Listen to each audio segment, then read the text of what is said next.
আমাদের যিনি নবী মুহাম্মদুর রাসূলুল্লাহ, ইনি হচ্ছেন খাতামুন নবিয়্যিন, ইনি হচ্ছেন সাইয়্যিদুল মুরসালিন, ইনি হচ্ছেন রাহমাতাল লিল আলামিন, ইনি হচ্ছেন শাফায়াতের কান্ডারি। এই নবী মুহাম্মদুর রাসূলুল্লাহ সাল্লাল্লাহু তাআলা আলাইহি ওয়াসাল্লাম তিনি বললেন, আমার সাহাবারা শুনে নাও, শুনে দাও, আমার উম্মতের মধ্যে এমন একজন হবে, সেই সময় সে এই পবিত্র কোরআন পড়বে, হাদিস পড়বে, সব কিছু পড়ার পরে সে ভুল পথে চলবে, নামাজ পড়বে, রোজা রাখবে, হজ করবে, যাকাত দিবে, পবিত্র কালাম পড়বে, কিন্তু সঠিক পথে থাকবে না। হযরত আলী কারামাল্লাহু ওয়াজহুকে ডাক দিয়ে বলেন, আলী, ও হযরত আলী গো, তুমি তো কোথায় যাবে বলছিলে, তুমি এখন যাবে না, কখন যাবেন? হযরত আলী কারামাল্লাহু ওয়াজহু বললেন, ইয়া রাসূলুল্লাহ, ইয়া হাবিবাল্লাহ, ও গো রাহমাতাল লিল আলামিন, ও গো সাফিল মুজনাবিন, আমি তো ভাবছিলাম এখনই আমি যাব। আমার নবী বললেন, আলী, এই অবস্থায় তুমি যেও না। আলী রাদিয়াল্লাহু তাআলা আনহু বললেন, ইয়া রাসূলুল্লাহ, ইয়া হাবিবাল্লাহ, আমার বড়ই যেতে মন চাই গো নবী, আপনি একবার বলুন, আপনি একবার অর্ডার দিন, আপনি যদি না অর্ডার দেন আমি যেতে পারবো না গো নবী। ইয়া রাসূলুল্লাহ, ইয়া হাবিবাল্লাহ, ওগো রাহমাতাল লিল আলামিন, ওগো শাফিউল মুজনাবিন, আপনি দয়া করে আমাকে অনুমতি দিন, আমি যেন অমুক জায়গা থেকে ঘুরে আসতে পারি। আমার নবী বিশ্বর নবী মুহাম্মদ রাসূলুল্লাহ সাল্লাল্লাহু তাআলা আলাইহি ওয়াসাল্লাম বললেন, ও আলী, যাও যাও যাও যাও, তোমার যেখানে যেতে মন চায়, তোমার মনের ইচ্ছাটা তুমি একবার পূর্ণ করো। হযরত আলী কারামাল্লাহু ওয়াজহু বাবা এবার আল্লাহর নবী সাল্লাল্লাহু আলাইহি ওয়াসাল্লামের অনুমতি পেয়ে তিনি পথ চলতে আরম্ভ করলেন। এই দেখেন বাবারা, হযরত আলী কারামাল্লাহু ওয়াজহু তিনি চলতে আরম্ভ করলেন। যেতে যেতে যেতে যেতে কিছুটা যাওয়ার পর তিনি দেখেন একটা মানুষ জমিতে নাঙল বইছে, হাল বইছে, আর চারখানা জায়নামাজ জমির চারিপাশে রেখে দিয়েছে, আর চারটা ঘটিতে পানি রেখে দিয়েছে, দিয়ে নাঙল বইছে। হযরত আলী কারামাল্লাহু ওয়াজহু তিনি অবাক হয়ে গেলেন, এই মানুষটা 1 থেকে 1.5 বিঘা জমি যদি হাল বহায়, তাহলে সকালে এসেছে, জোহরের ওয়াক্ত হতে না হতেই হয়ে যাবে, আর যদিও বেশি সময় লাগে তাহলে জোহরটা হয়তো ঢিলা হবে, কিন্তু আসরের আগেই হয়ে যাবে। তো একখানা জায়নামাজ রাখলেই তো হতো, কিন্তু 4খানা জায়নামাজ কেন? হযরতে আলী কারামাল্লাহু ওয়াজহু ভাবতে ভাবতে ওই মানুষটাকে বলল, ভাই, তুমি 1 থেকে 1.5 বিঘা জমি চষবে, অর্থাৎ হাল বহাবে, তো একখানা জায়নামাজ আর একটা ঘটি রাখলেই তো যথেষ্ট ছিল, তো চারিপাশে 4খানা জায়নামাজ, 4টা ঘটিতে পানি, কারণটা কি? তিনি বললেন, ভাই, আমি নামাজ পড়ি, নামাজের সময় হলে আমি নামাজ আদায় করি। হযরত আলী কারামাল্লাহু ওয়াজহু তিনি আর কিছু বললেন না, তিনি পথ চলতে আরম্ভ করলেন। কিছুটা পথ যাওয়ার পরে তিনি দেখেন যে পরপর 3টা ইদারা করা আছে, কুয়া কুয়া খাল। তো একটা ইদারা থেকে পানি আপনা আপনি উঠছে, পাশে যে ইদারাটা আছে ওই ইদারার উপর দিয়ে পানি চলে যাচ্ছে, ভিতরে ঢুকছে না। তার পাশে আর একটা ইদারা আছে, ওই ইদারার ভিতরে ঢুকছে। আচ্ছা বলেন বাবা জীবনের আমার, একটা পরপর যদি 3টা খাল থাকে, আর একটা খাল থেকে যদি পানি বের হয়, তাহলে পাশে যে খালটা আছে সেখানে তো ঢুকে যাওয়ার কথা নাকি? এটা হ্যাঁ দেবেন, তাহলে আমি ভাবজি বুঝতে পারছেন, তাহলে বলে লাভ হবে, নাহলে বলে লাভ হবে না। তাহলে যে পাশে খালটা আছে ওটাতে তো ঢোকার কথা, কিন্তু ওর ওপর দিয়ে গিয়ে তার পাশে যে 3 নাম্বার ইঁদারা আছে ওর ভিতরে পানিগুলো ঢুকে যাচ্ছে। হযরতে আলী কারামুল্লাহ ওয়াজহু তিনি অবাক হয়ে গেলেন। এক তো আশ্চর্য দেখলাম, এক মানুষ পাগল দেখলাম যে জমি চষছে আর চারিদিকে 4খানা জায়নামাজ, 4টা ঘটিতে পানি, আর এখানে আবার আমি দেখছি একটা কুয়া থেকে পানি বের হচ্ছে, দ্বিতীয় কুয়ার ওপর দিয়ে গিয়ে 3 নাম্বার কুয়ার ভিতরে পানিগুলো ঢুকছে। বড় আশ্চর্য। হযরতে আলী কারামুল্লাহ ওয়াজহু এখানে তো কোনো মানুষ নেই, কাকে বলবেন? তিনি আশ্চর্য হয়ে তিনি চলে গেলেন। কিছু দূর যাওয়ার পর তিনি দেখেন একটা মানুষ অনেকগুলো মাঠে ঘাস কেটেছে। ঘাস কাটার পরে বড় সড়ো করে একটা বোঝা বেঁধেছে।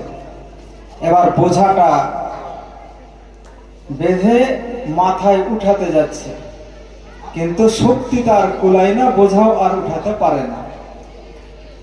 পাশে দিয়ে অনেক মানুষ চলে যাচ্ছে, কিন্তু কাউকে বলে না যে ভাই বোঝাটা আমার একটু উঠিয়ে দাও না।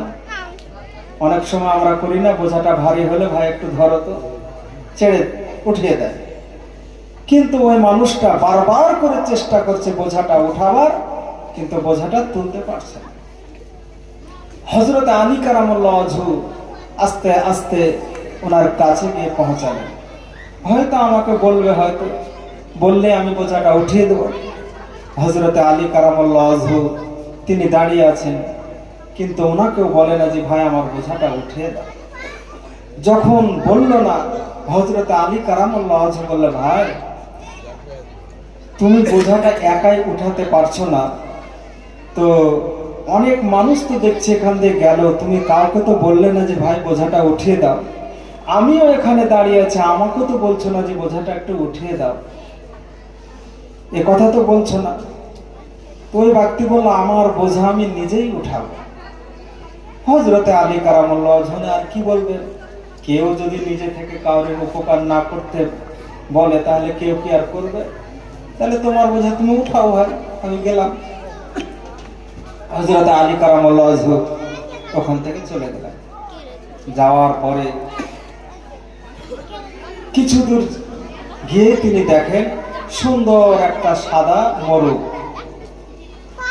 আর সেই সাদা মোরগে পরে পাখায় পাখায় লেখা আছে, সালামুন কাওলাম মির রাব্বির রহিম ওয়ান্তাদুল ইয়াওমা আইয়ুহাল মুজরিমুন আলাম আহাদ ইলাইকুম ইয়া বানি আদম আল্লা তা'বুদুশ শাইতান ইন্নাহু লাকুম আদুউম মুবিন।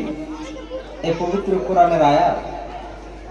সুন্দর সাদা মোরগ, পরে পরে পাখায় পাখায় পবিত্র কোরআনের আয়াত লেখা, আর মোরগটা নাজাসাত অর্থাৎ নোংরা জিনিস, যেগুলো নাপাক, গু ইত্যাদি খারাপ, সেগুলো খাচ্ছে। হযরতে আলী কারামুল্লাহ ওয়াজহু অবাক হয়ে গেলেন। এত সুন্দর একটা মোরগ, আর তার পাখায় পরে পরে লেখা আছে পবিত্র কোরআনের আয়াত, আর এই মোরগটা নোংরা জিনিস ভক্ষণ করছে। ছি ছি ছি ছি ছি। হযরতে আলী কারামুল্লাহ ওয়াজহু বাবা অবাক হয়ে গেলেন। আমি দেখছি তো দেখছি কি, সর্বপ্রথম যেটা দেখলাম সেটাও বড় আশ্চর্য, দ্বিতীয় নম্বরে যেটা আমি দেখেছিলাম সেটাও তো বড় আশ্চর্য, তারপরে যেটা আমি দেখলাম সেটাও তো আশ্চর্য, কিন্তু এখন যেটা আমি দেখছি এটা তো সবচেয়ে বড় আরো আশ্চর্য। হযরতে আলী কারামুল্লাহ ওয়াজহু বাবার আগের দিকে এগোলেন না, তিনি ফিরে আল্লাহর নবীর দরবারে উপস্থিত হলেন। আল্লাহর নবী, বিশ্বের নবী জনাব মুহাম্মদ রাসূলুল্লাহ সাল্লাল্লাহু তাআলা আলাইহি ওয়াসাল্লামের দরবারে হযরতে আলী কারামুল্লাহ ওয়াজহু যখন বাবা উপস্থিত, আমার নবী বিশ্বের নবী বললেন, আলী তুমি যে অমুক জায়গা যাবো বলেছে রে আলী, তুমি কি সেই জায়গা যাও না? আলী বলল, ইয়া রাসূলুল্লাহ, ইয়া হাবিবাল্লাহ, নবী গো, আমি তো যেতেছিলাম, রাস্তা পথে এইরকম ঘটনা ঘটেছে। আমার নবী, বিশ্বের নবী মুহাম্মদুর রাসূলুল্লাহ সাল্লাল্লাহু তাআলা আলাইহি ওয়াসাল্লাম বললেন, ও হযরত আলী, তুমি যা দেখেছো ওগুলো তুমি বলবে না, আমি বলবো। সুবহানাল্লাহ। আল্লাহর নবী সরওয়ারে দু আলম হযরত আলীকে বলছেন, আলী, তুমি যা দেখে আসলে ওগুলো আমি বলবো না, তুমি বলবে। বড় আশ্চর্য না বাবা? যেগুলো তো দেখেছে সেগুলো তো আশ্চর্য, আর নবী বলছেন যে আলী, তুমি যা দেখে আসলে আমি বলবো না, তুমি বলবে। এটা তো আরোই বড় আশ্চর্য।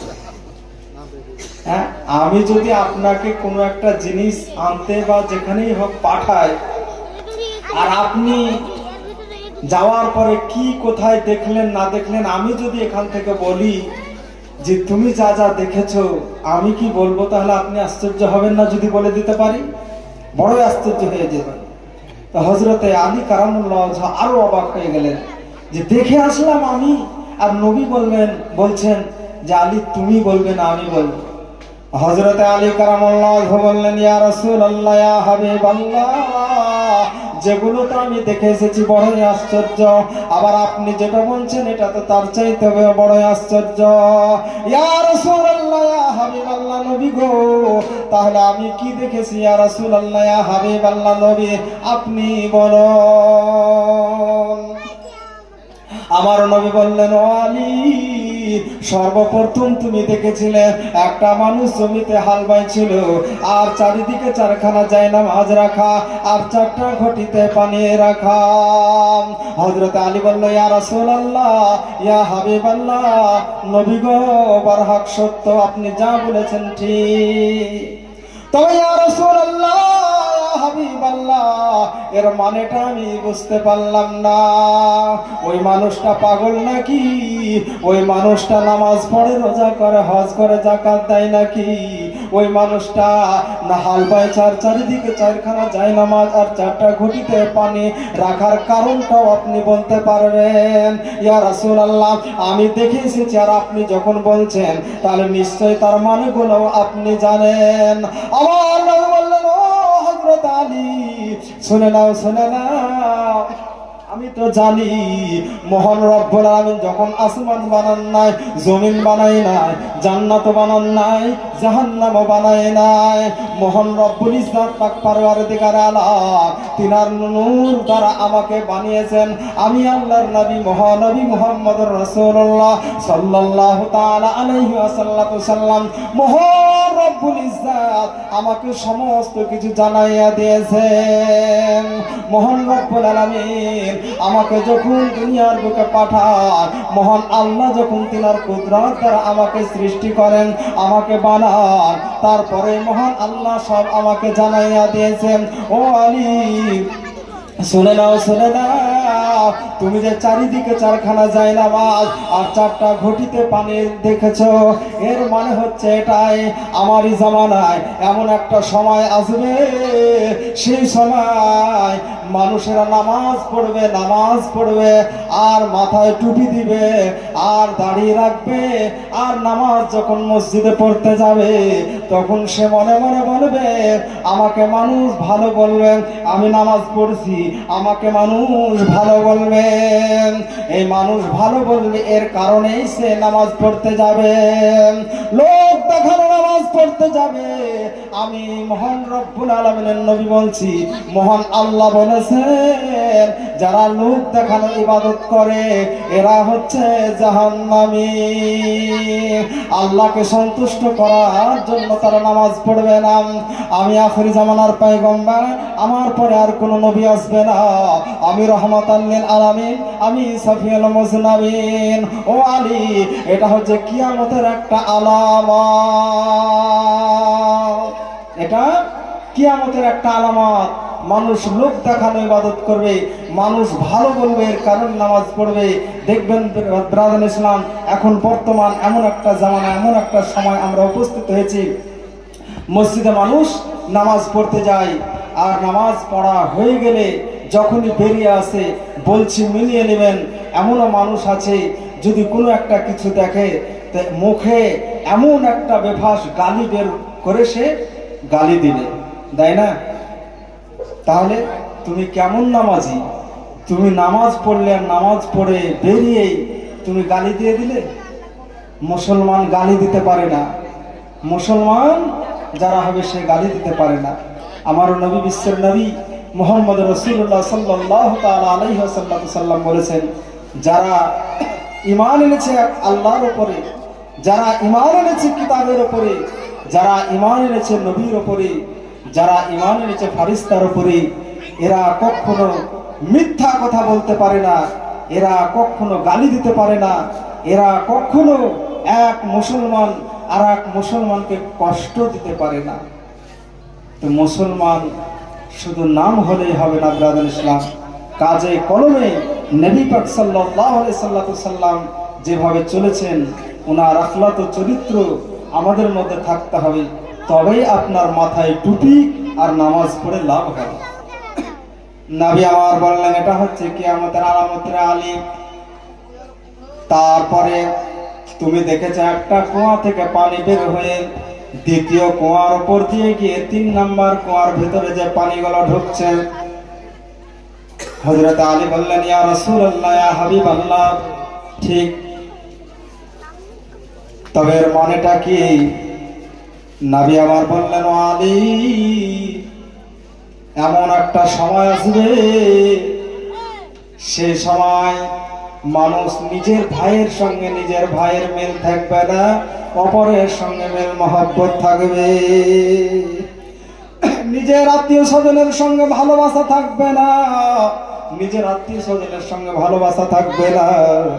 যে তার কেউ হয় না তার সঙ্গে চলাফেরা করবে, তার সঙ্গে তার ভালোবাসা থাকবে।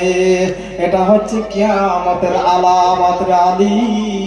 এমন একটা সময় আসবে, তাই তুমি দেখেছো একটা কুয়া থেকে পানি বের হচ্ছে, দ্বিতীয় কুয়াতে না ঢুকে 3 নাম্বার কুয়ার মধ্যে ঢুকে যাচ্ছে।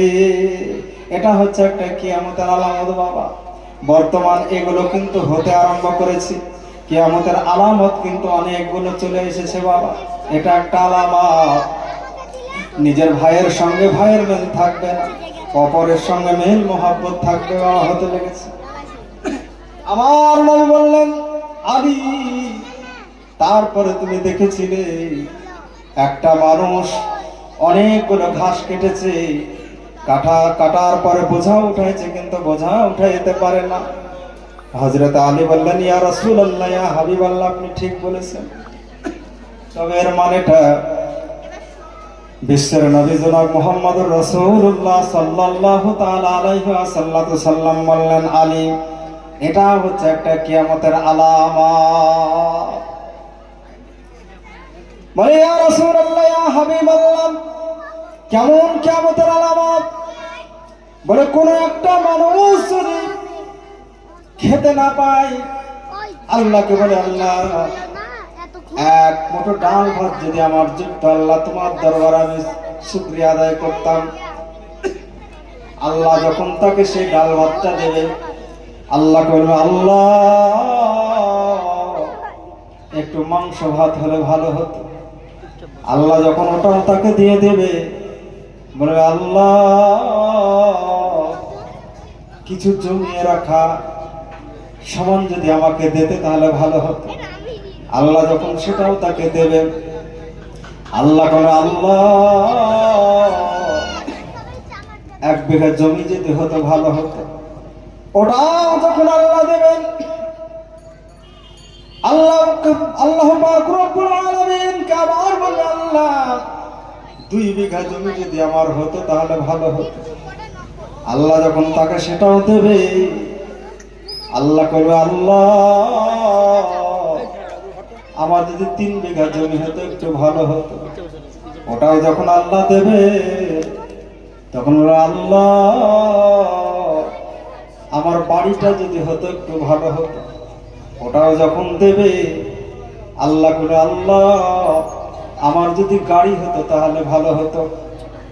এমনি করতে করতে গাড়ি বাড়ি জমি জায়গা সব যখন আল্লাহর দরবারে চাইবে, আল্লাহ সব যখন তার পূর্ণ করে দেবে, আল্লাহ বলবে আল্লাহ অনেক জমি জায়গা হয়েছে, গাড়ি হয়েছে, বাড়ি হয়েছে গো আল্লাহ, কিন্তু অমুক জায়গায় যদি বড় একটা বিল্ডিং করতে পারতাম তাহলে বড়ই ভালো হতো। আল্লাহ যখন ওটাও তার পূর্ণ করে দেবে তখন বলে আল্লাহ আরো অমুক জায়গায় যদি একটা বড় শহরে যদি আমার বাড়ি হতো তাহলে বড়ই বাড়ি ভালো হতো। ওটাও যখন পূর্ণ করে দেবে, এমনি করে মহান আল্লাহ যতই তাকে দেবে, যতই তাকে দেবে, সে চাইতেই থাকবে, সে চাইতেই থাকবে, চাইতেই থাকবে। ওরই হচ্ছে ওটা আলামাত। অনেকগুলো ঘাস কেটেছে, তার কিন্তু পেটটা ভরে নাই, যে আমার এতগুলো ঘাসের দরকার নাই, আমি যতটা উঠাইতে পারবো ততটাই হইলে তো আমার হয়ে যাবে। নাশুকরিয়া করবে মানুষ, এটা হচ্ছে একটা কিয়ামতের আলামত। ও আলী, তারপরে যে তুমি দেখেছিলে একটা মোরগ, আর সে মোরগের পাখায় পাখায় পবিত্র কোরআনের আয়াত লেখা আছে। আর এই পবিত্র কোরআনে পবিত্র মোরগের পরে পরে পাখায় পাখায় পবিত্র কোরআনের আয়াত যে লেখা আছে, মোরগটা নাজাসাত অর্থাৎ নোংরা জিনিস, নাপাক জিনিস খাচ্ছে, ভক্ষণ করছে। হযরত আলী কারামুল্লাহ বললেন, ইয়া রাসূলুল্লাহ, ইয়া হাবিবাল্লাহ, আপনি তো ঠিক বলেছেন, তবে মানেটা কি? নবী আমার বললেন, ও আলী, আমার জামানায় শেষ সময় যখন আসবে, শেষ জামানায় এমন একটা সময় আসবে, সেই সময় মানুষ ইলম অর্জন করবে, শিক্ষা অর্জন করবে, করার পরে সে নিজে আমল করবে না, মানুষকে অন্য পথের দিকে সে জেনে শোনার পরেও তাকে নিয়ে যাবে। নিজের স্বার্থের জন্য, নিজের স্বার্থ পূরণ করার জন্য জানবে যে এটা হারাম, অথচ সেই দিকে মানুষকে পথ ভ্রষ্ট করে নিয়ে যাবে। তো ব্রাদার ইসলাম, আজকে দেখুন, খুব মনোযোগ দিয়ে শুনবেন, মানুষ আলেম, হাফেজ, কারি, মাওলানা, মুফতি, মুহাদ্দিস, মুহাক্কিক, মুজাদ্দিদ অনেক দেখতে পাচ্ছেন, কিন্তু একই পবিত্র কালাম, একই পবিত্র হাদিস এই পড়ার পরে আজকে এই মোবাইলে, ফেসবুকে আপনারা যারা দেখছেন, কত রকমের ওয়াজ নসিহত আপনারা শুনছেন, যেগুলো জীবনেও কোনোদিন শোনেননি সেগুলোও শুনছেন, আবার যেগুলো আপনি করে আসছেন সেগুলো হঠাৎ এসে বলছে এটা তো করা যাবে না, এটা হারাম, এটা শিরক, এটা বেদাত। আপনি বলছেন সুবহানাল্লাহ, এতদিন যা করে আসলাম সব শেষ, সব শেষ, এত আর করা যাবে না, এগুলো আর করা যাবে না। আচ্ছা, আপনারা যারা মুসলমান তারা নিশ্চয় জানেন যে 5 ওয়াক্ত নামাজ ফরজ পড়তে হয়। অনেকে পড়ে না, সেটা আলাদা কথা, কিন্তু নামাজ পড়তে হয় এমন কোন মুসলমান আছেন কি নামাজ পড়তে হয় না জানি না, এমন কোন মুসলমান কি আছে? একটা হ্যাঁ হয়ে দেবেন যে আমি জীবনে কোনোদিন শুনিনি যে নামাজ পড়তে হয়, এরকম মানুষ কি আছে? নাই। তাহলে সবাই আমরা জানি নামাজ আছে, নামাজ পড়তে হয়। এবার আসুন, যারা নামাজ পড়ে তারা জানে জোহরের নামাজ ফরজ কয় রাকাত গো? 4 রাকাত। আসরের নামাজ ফরজ 4 রাকাত। এবার আপনাকে যদি বলে যে জোহরের নামাজ ফরজ 4 রাকাত নয় 5 রাকাত, আপনি বিশ্বাস করবেন? করবেন না। আবার আপনার মতনই কোনো মানুষ বিশ্বাস করছে যে হ্যাঁ 5 রেখাত হলেও হতে পারে। এবার একটা মানুষ বলছে 5 রেখাত হলেও হতে পারে, আর একজন বলছে না আমরা এতদিন ধরে 4 রেখাত ফরজ পড়ে এসেছি, 5 রেখাত ফরজ পড়বো না। তাহলে যারা এতদিন ধরে 4 রেখাত ফরজ পড়ে এসেছেন আর 4 রেখাতের উপরে দাঁড়িয়ে আছেন, আর যে ব্যক্তি শুনলো যে না 4 রেখাতটা ভুল, এখন 5 রেখাতটাই ঠিক, তাহলে আপনারা বলেন যারা এই 5 রেখাতকে বিশ্বাস করে 5 রেখাত পড়বে তারা সঠিক জায়গায় আছে, না যারা 4 রেখাতকে বিশ্বাস করে 4 রেখাতের উপরে দাঁড়িয়ে আছে তারা সঠিক পথে আছে? একটু বলেন। তাহলে 4 রেখাত, তাহলে ঝগড়া দুটাই করছে, ও বলছে না 5 রেখাত, ইও বলছে না 4 রেখাত, কিন্তু আপনারা পড়ে আসছেন 4 রেখাত। আর 4 রেখাতের পরে ওপরেই যদি আপনি দাঁড়িয়ে থাকেন তাহলে আপনি সঠিক পথে থাকলেন, আর আপনি হবেন জান্নাতি।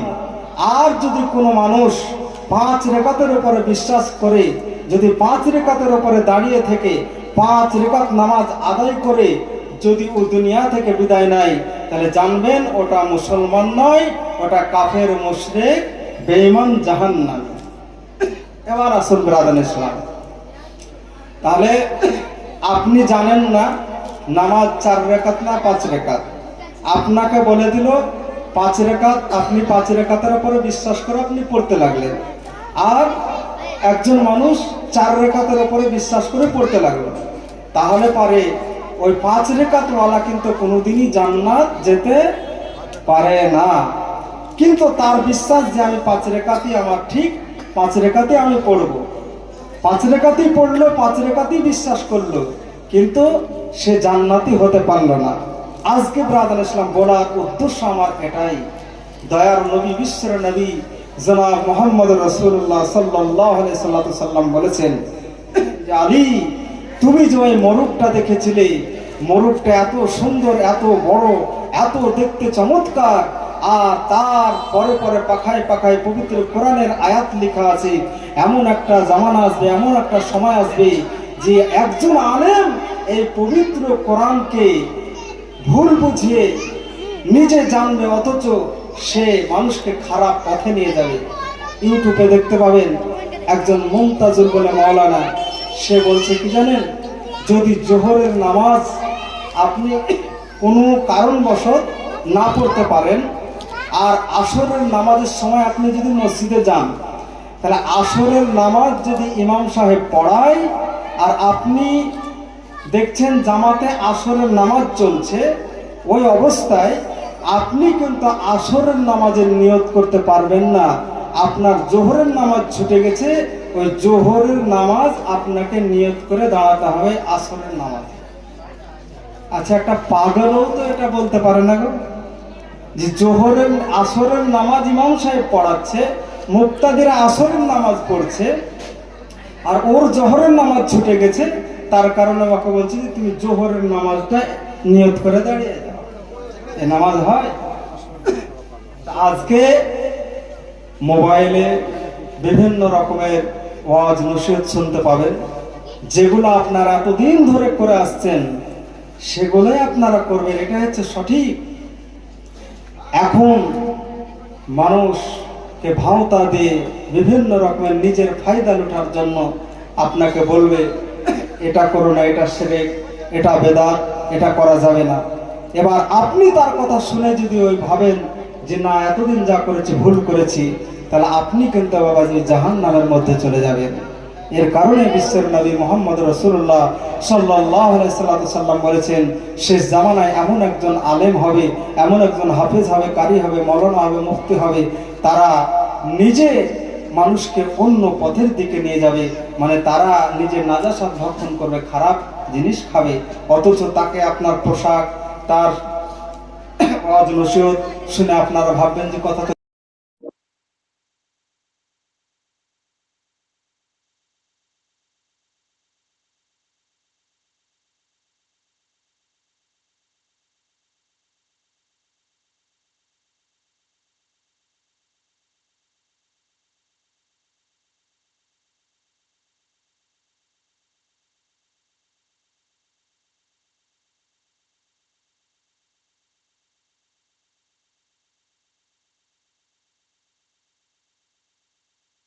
নবীর উপরে দরুদ পড়ো এবং সালাম দাও।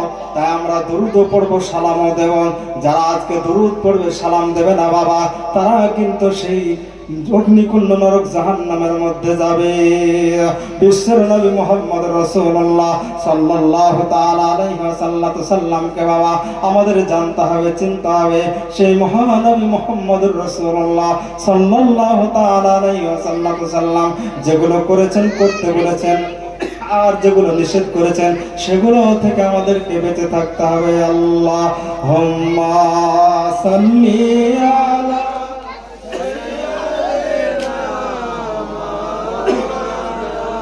মুহাম্মাদ ওয়ালা আলি সাইয়্যিদিনা মাওলানা মুহাম্মাদ সাল্লাল্লাহু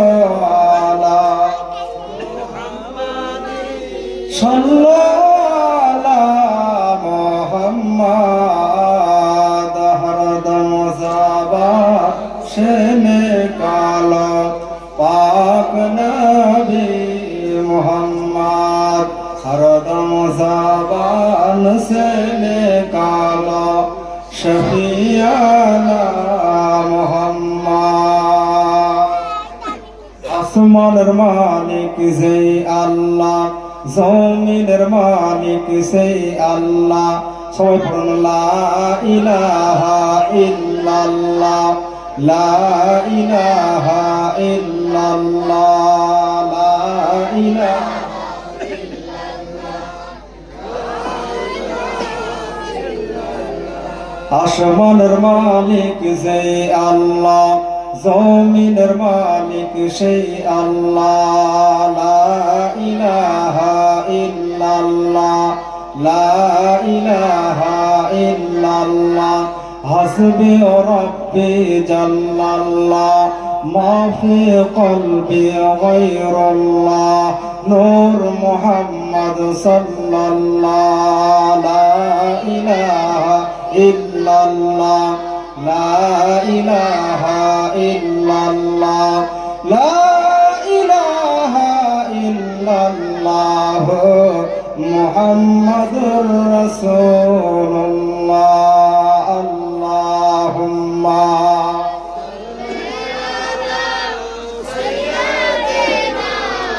মাওলানা মুহাম্মাদ ওয়ালা আলি সাইয়্যিদিনা মাওলানা মুহাম্মাদ সাল্লাল্লাহু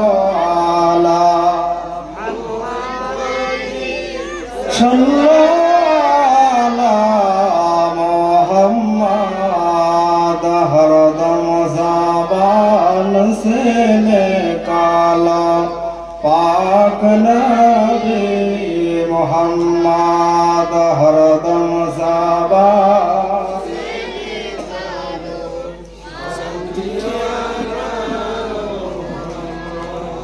তো ব্রাদার ইসলাম, এই জালসা দেওয়া হয়েছে ইসালে সওয়াবের জন্য। তো মানুষ যখন মৃত্যুবরণ করে তখন মহান রব্বুল ইজ্জাতের একজন ফারিস্তাকে পাঠানো হয়। সমস্ত মানুষ আমরা যখন তাকে কবরের মধ্যে রেখে চলে আসি, তখন সেই ফারিস্তা বলে, তুমি দুনিয়াতে কি করেছো, যা করেছো তুমি লিখো। ওই ব্যক্তি বলে, রব হে আল্লাহর ফারিস্তা, আমি যা করেছি তা আমি তো লিখবো। তাহলে দুনিয়ায় যখন আমি লেখাপড়া করেছি তখন তো কোনো খাতাও ছিল না, কলমও ছিল না। তাহলে দুনিয়ায় খাতা কলম ছিল, এখন তো আমার কাছে নাই। তা আমি দুনিয়ায় লেখাপড়া করার সময় খাতা কলমে লিখেছি, পড়েছি, তাহলে এখন আমি কিসে লিখবো? আল্লাহর ফারিস্তা বলবেন যে তুমি তোমার শাহাদাত আঙুল জিহ্বাতে লাগাও, ওটাই মহান আল্লাহ কালি বানাবে, আর তোমাকে সাদা কাফন দেওয়া হয়েছে, সেই সাদা কাফনে তুমি লিখো। এবার ওই ব্যক্তি আল্লাহ পাক রব্বুল আলামিনের ফারিস্তার হুকুমে বাবা জিহ্বাতে আঙুলটা দিয়ে বের করবে, সাদা কাফনে সে লিখবে যা দুনিয়ায় ভালো করেছে। ভালো কাজগুলো যখন লেখা সমাপ্ত হবে, মন্দ কাজগুলো সে লিখতে যাবে মতো অবস্থায় তার মনে একটা ধারণা আসবে, আমি এত জঘন্যতময় কর্ম করেছি, এত পাপ করেছি, এই খারাপ কাজগুলো আমি এখন যদি লিখে দিই, তাহলে এই ফারিস্তা তো আমার খারাপ কাজগুলো জেনে নেবে কি আমি করেছি। আবার হাসরের ময়দানে মহান আল্লাহ পাক রব্বুল আলামিনের দরবারে যখন উপস্থিত করা হবে, সেই সময় তো সবাই জেনে নেবে। অতএব খারাপ কথাগুলো আর লেখা যাবে না, খারাপ কাজ যা করেছি তা লেখা যাবে না।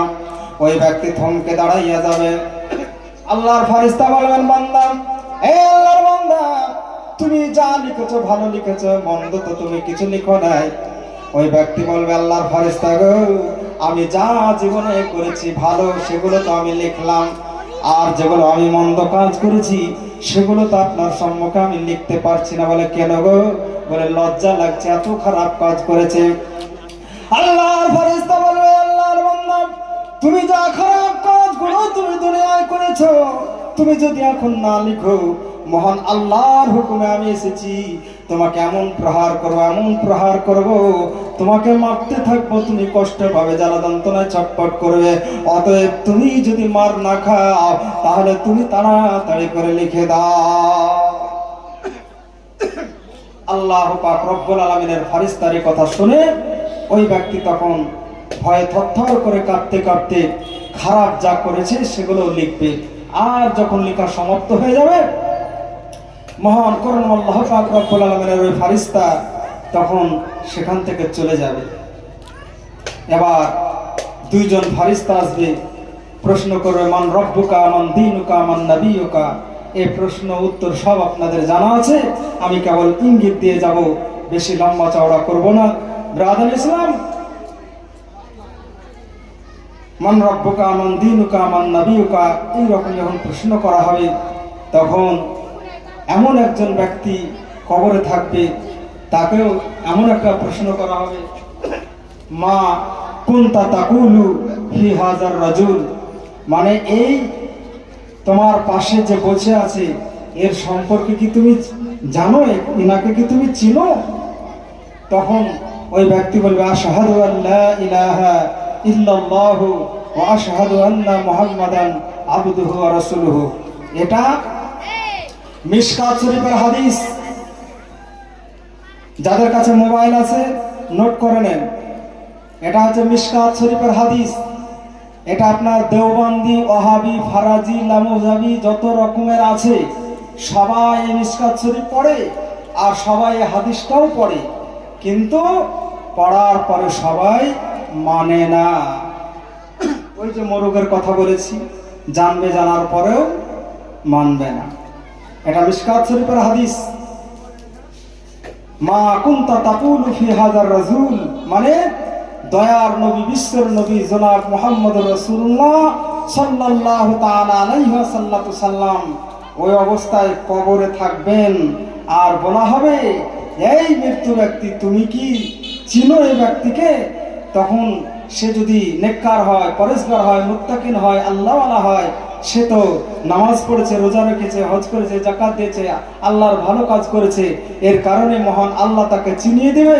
আর সে চিনার সঙ্গে সঙ্গে বলবে, আশহাদু আল্লা ইলাহা ইল্লাল্লাহ ওয়া আশহাদু আন্না মুহাম্মাদুর রাসূলুল্লাহ। এটাই হচ্ছে আমাদের নবী মুহাম্মদ রাসূলুল্লাহ। যেমনই বলে দেবে, আল্লাহ পাক রব্বুল আলামিন বলবেন, এই আমার ফারিস্তা, ওকে আর দ্বিতীয় প্রশ্ন করতে হবে না, কারণ এক প্রশ্নতে সে পার হয়ে গেছে। তাহলে নবী মুহাম্মদ রাসূলুল্লাহ সাল্লাল্লাহু তাআলা আলাইহি ওয়াসাল্লামকে যদি কবরে প্রত্যেকটা মানুষ দেখতে পায়, তাহলে সেই নবী মুহাম্মদ রাসূলুল্লাহ হায়াতুন নবী, জিন্দা নবী, সেই মহানবী মুহাম্মদ রাসূলুল্লাহ সাল্লাল্লাহু তাআলা আলাইহি ওয়াসাল্লামকে এক ধরনের আলেম কি বলছে, যে আমাদেরই বড় ভাইয়ের সমান, আমাদেরই মতো, নাবিরও দুটা হাত, নাবিরও দুটা চোখ, নাবিরও দুটা পা। তাহলে নবী আমাদের মতো না তো কি? তাহলে এবার বলেন, যে নবীকে আপনার মতো আমার মতো যদি বলা হয়, তাহলে নবী মুহাম্মদ রাসূলুল্লাহকে তো কবরে দেখানো হবে। প্রত্যেকটা মানুষ যখন কবরে যাবে তখন প্রত্যেকটা মানুষ নবী মোহাম্মদ রাসূলুল্লাহকে দেখতে পাবে সাল্লাল্লাহু আলাইহি ওয়াসাল্লাম। সে বেঈমান হোক, কাফের হোক, যেই হোক না কেন, কবরে যখন যাবে সবাই তাকে দেখতে পাবে, কিন্তু চিনতে সবাই পারবে না। যারা ঈমান নিয়ে দুনিয়া থেকে যাবে তারাই কেবলমাত্র চিনতে পারবে আমার নবী মোহাম্মদ রাসূলুল্লাহ সাল্লাল্লাহু আলাইহি ওয়াসাল্লাম। আর যারা বেঈমান হবে তারা নবী মুহাম্মদ রাসূলুল্লাহকে চিনতে পারবে না। পাশেই শয়তান থাকবে আর শয়তান বলবে যে আমাকে দেখাইয়া দাও, আমাকে দেখাইয়া দাও। যারা মুমিন মুত্তাকিন পরেজগার হবে তারা নবীকে দেখাবে, আর যারা বেঈমান মুশরিক হবে তারা শয়তানকে দেখাইয়া দেবে। ব্রাদার ইসলাম, বলার উদ্দেশ্য আমার এটাই, বাবা জীবনের আমার, ঈমান যদি আপনার আমার থাকে, ঈমান নিয়ে যদি আমরা মৃত্যুবরণ করতে পারি, তাহলে আমাদের কবরও পার আর হাসরের ময়দানও পার। এবার কবরে প্রশ্ন করা হবে মান রব্বুকা মান দীনুকা মান নাবিয়ুকা। আপনি যদি প্রশ্নের সব উত্তর দিয়ে দিতে পারেন, তখন আল্লাহ পাক রব্বুল আলামিন আওয়াজ দিয়ে বলবেন, ফেরেশতারে আমার এই বান্দা প্রশ্নের উত্তর দিয়ে দিয়েছে। জাহান্নাম থেকে কবর পর্যন্ত একটা সুড়ঙ্গ পথ করে দাও, যেখানে মহান আল্লাহর জাহান্নাম, ওই জাহান্নাম থেকে কবর পর্যন্ত একটা পথ করে দেওয়া হবে। ওই ব্যক্তি কবরে শুয়ে শুয়ে জাহান্নাম দেখতে পাইবে। যারা বলুন সুবহানাল্লাহ। কবরে শুয়ে শুয়ে জাহান্নাম দেখতে পাইবে। তাহলে জাহান্নামটা কে দেখতে পেল? যে ঈমানদার, মুত্তাকিন, পরেজগার, সে জাহান্নাম কবরে যাওয়ার সঙ্গে সঙ্গে দেখতে পেল। এবার ওই ব্যক্তি বলবে, রব আমি নামাজ পড়েছি, রোজা রেখেছি, গরিব মিসকিনকে আমি ভালোবেসেছি, তাদেরকে আহার দিয়েছি, যারা খেতে পেত না তাদেরকে খাবার দিয়েছি, যাদের কাপড় চোপড় ছিল না তাদেরকে আমি বস্ত্র দান করেছি, কাপড় চোপড় দান করেছি। আল্লাহ, তোমার সমস্ত আইন কানুন আমি মেনে চলেছি, অথচ আমি জাহান্নামে যাব, জাহান্নামের দরজা খুলে গেল। আল্লাহ পাক রব্বুল আলামিন আওয়াজ দিয়ে বলবেন, বান্দা আমি তোমাকে জাহান্নামে দেব না, জাহান্নামে দেওয়ার জন্য আমি জাহান্নামের দরজা খুলতে বলি নাই। হে আমার বান্দা, আমি যাকে না বানাইলাম, আসমান বানাইতাম না, জমিন বানাইতাম না, সারা কুল কায়নাত কিছুই বানাইতাম না, যার পিতার নাম আব্দুল্লাহ, মাতার নাম আমেনা, মক্কা দেশে জন্মগ্রহণ করেছে, যিনি মুহাম্মদুর রাসূলুল্লাহ সাল্লাল্লাহু আলাইহি সাল্লাম, সেই মুহাম্মদুর রাসূলুল্লাহ সাল্লাল্লাহু তাআলা আলাইহি সাল্লামের উপরে যে পবিত্র আমি কোরআন অবতীর্ণ করেছি, সেই পবিত্র কোরআনে আমি বলেছিলাম, লা তারা জাহিম, তোমরা নিশ্চয় জাহান্নাম দেখিতে পাইবে। আল্লাহ বলেছেন, হে নবী আপনার উম্মত উম্মতিদের আপনি জানাইয়া দিন, আমার বান্দা বান্দীদের আপনি জানাইয়া দিন, আমি আল্লাহ, আমি জাহান্নাম বানাইয়াছি, আমি জান্নাত বানাইয়াছি, আমি এই মানুষকে জান্নাতে দেব, আমি এই মানুষকে জাহান্নামে দেব। তবে সর্বপ্রথম যখন মানুষ দুনিয়া থেকে বিদায় হয়ে এই কবরে আসবে, আমি আল্লাহ তাকে আমি জাহান্নাম দেখাইব।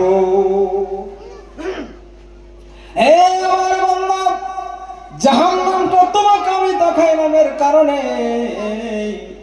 যদি দুনিয়ার বুকে তুমি ভালো কাজ না করে আসতে, তাহলে এই জাহান্নামে তোমাকে আমি দিতাম, এর কারণে আমি তোমাকে জাহান্নাম দেখাইলাম।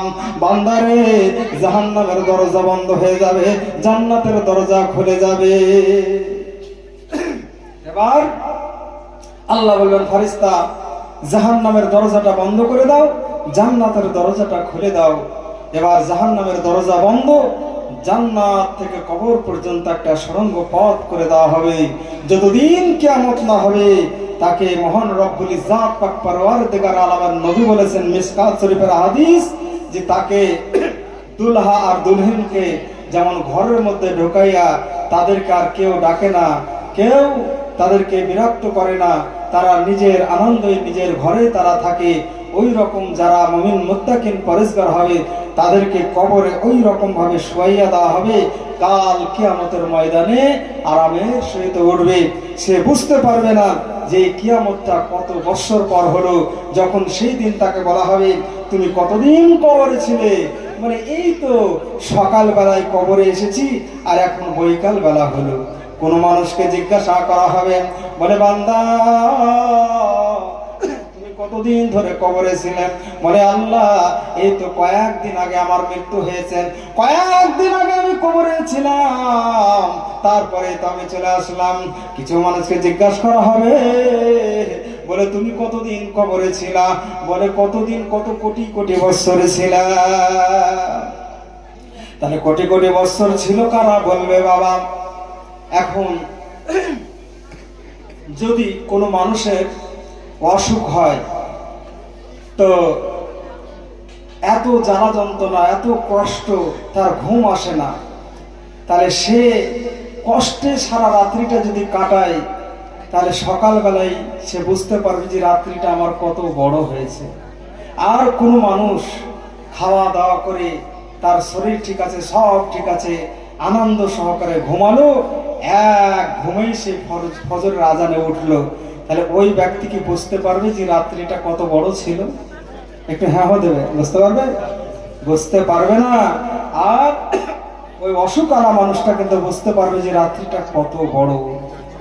তাহলে যারা মুমিন মুত্তাকিন পরেশগার হবে তারা কোটি কোটি বছর কবরে থাকলেও হাসরের ময়দানে বলবে এ তো আল্লাহ কয়দিন আগে, এ তো আল্লাহ সকালে। আর যারা বেঈমান মুশরিক কাফের তাদের আযাবের পর আযাব, আযাবের পর আযাব।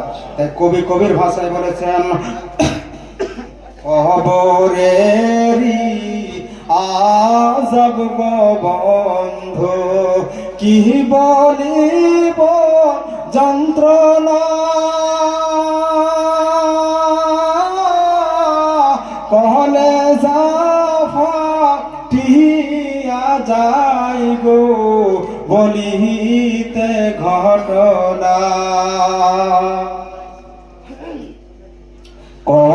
কবরেরি আযাব গো বন্ধু কি বলিব যন্ত্রণা,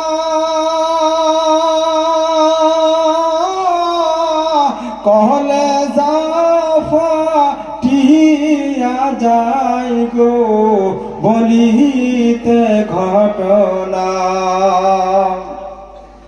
করোনা কো রোনা মুমিন ভাইরে এ দুনিয়া আর মায়া,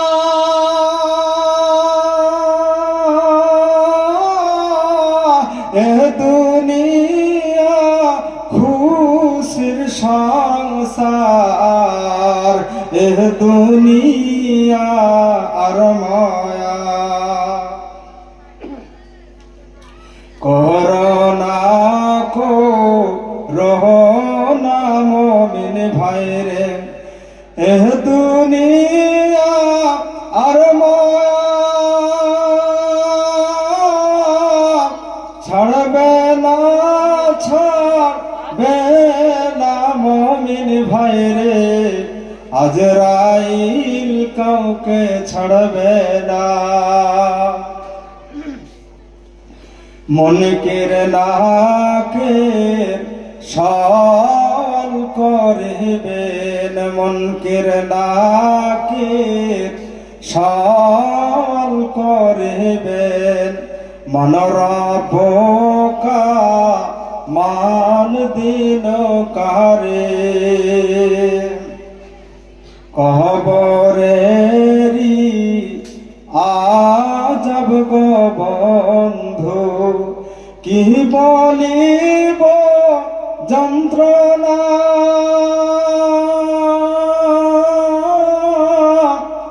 কলেজা ফাটিয়া যাই গো বলিতে ঘটনা।